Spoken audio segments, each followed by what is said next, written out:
Bueno, pero por supuesto que tiene que ver con la voluntad, no con reglamentos o leyes que se aplican y se definen además en un órgano que no está siendo legitimado ni reconocido por el mundo, pero que además tiene un corte absolutamente fascista. La intención de esa ley es tratar de obligar a los venezolanos a que no digan lo que piensan.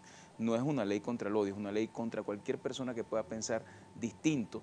Y si fuese una ley contra el odio, ¿por qué no hacen nada, por ejemplo, en la esquina caliente cuando nosotros llegamos a la Asamblea Nacional todos los martes o los jueves cuando vamos a sesionar y somos agredidos y ofendidos de una forma brutal por quienes están allí en un puesto del PSUV? Es decir, es una absoluta falsedad que ellos quieran decir en este momento que debe existir una ley contra el odio cuando ellos han promovido el odio durante estos 18 años y han generado una división en el país sin precedentes. Yo creo que la tolerancia tiene que ver con el respeto de quien piensa distinto, con el respeto de quien tiene derecho a luchar por sus ideas, y en este país quien promueve el odio y quien promueve la división es el que apresa a quien piensa distinto, como ha ocurrido con Freddy Guevara, es quien promueve esas políticas de exclusión en la que cualquier persona que piensa distinto a ti tiene que ser criminalizada, y creo que al final lo que está demostrando la constituyente es que nada están haciendo para resolver los problemas del país, que no son esos,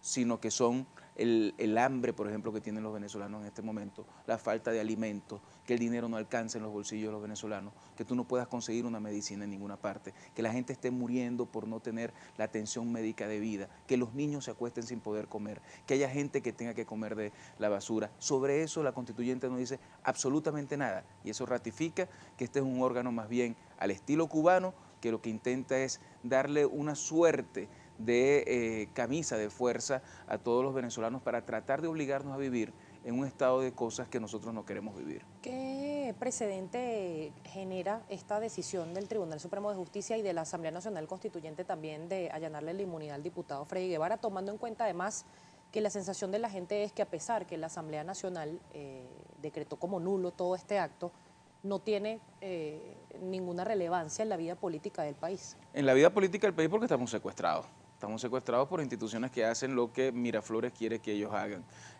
Acuérdate que quien tiene que anular la inmunidad o allanar la inmunidad de Es un la Asamblea, parlamentario sí. es la Asamblea Nacional. Eso es lo que establece la Constitución.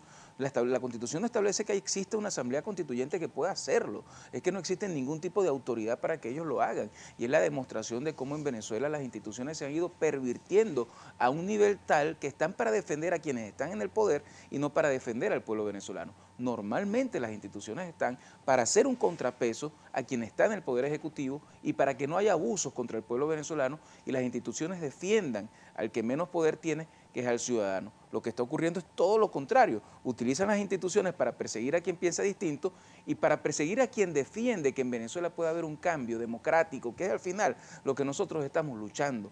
Porque el problema del cambio en Venezuela tiene que ver con que tu hijo, nuestros hijos, puedan tener un futuro mejor, donde puedan echar para adelante, donde haya progreso, no un presidente que te diga que estamos fregados, porque no fue la palabra que utilizó, pero que bueno, pero que estamos en Venezuela y nos las tenemos que calar. Cómo lograr ese cambio político tomando en cuenta el escenario que hay en este momento de unas elecciones municipales a las cuales el partido que usted representa y otros partidos no van a acudir?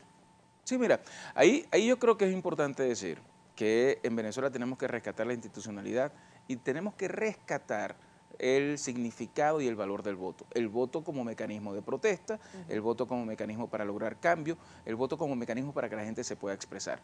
Nosotros no podemos participar en un proceso electoral donde ni cronograma electoral ha habido cuando se presentó el cronograma, la fecha de la elección. Nosotros no podemos participar en un proceso electoral donde no te dan ni siquiera tiempo para que tú puedas postular y puedas revisar la forma como vas a escoger tu candidato.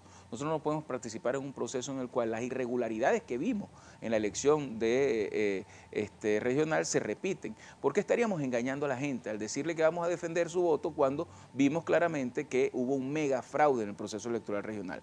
¿Qué hemos dicho? Nos vamos a preparar para poder promover, luchar y exigir mejorar las condiciones No vamos a tener en Venezuela, en un gobierno autoritario como el que tenemos, las condiciones ideales, pero mejorar las condiciones para que podamos ir al evento más importante, que es la elección presidencial, con unas condiciones mínimas que nos permitan garantizar que la gente va a poder votar y que su voto va a contar. No hemos abandonado la ruta electoral, seguimos creyendo en el voto como el mecanismo para poder cambiar las cosas, pero lo que no vamos a hacer es tontos útiles de un gobierno que quiere ser legitimado por una oposición que va a sabiendas de las irregularidades que están cometiendo. Con nosotros no van a contar para eso. Pero no es abandonar esos espacios, No, en el caso de las municipales. En lo absoluto. Abandonaríamos los espacios si la gente puede votar y decidir cuáles son los espacios que van a ocupar.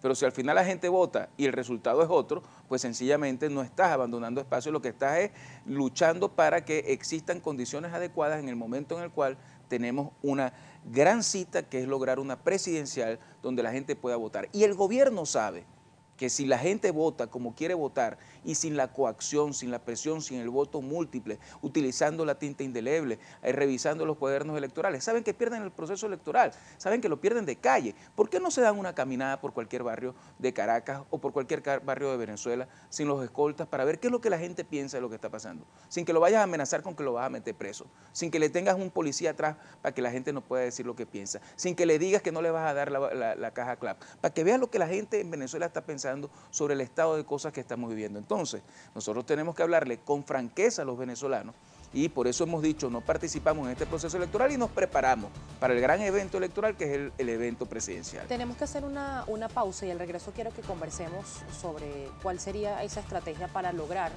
y si habrían garantías de que hayan mejores condiciones para un evento presidencial y también lo que usted ha dicho días anteriores de un relanzamiento de la unidad. Ayer estuvimos acá y en esa misma silla estuvo Henry Falcón, ex gobernador de Lara y presidente de Avanzada Progresista, y él aseguraba que la oposición había cometido muchos errores y había sido muy sectaria con la conformación del denominado G4.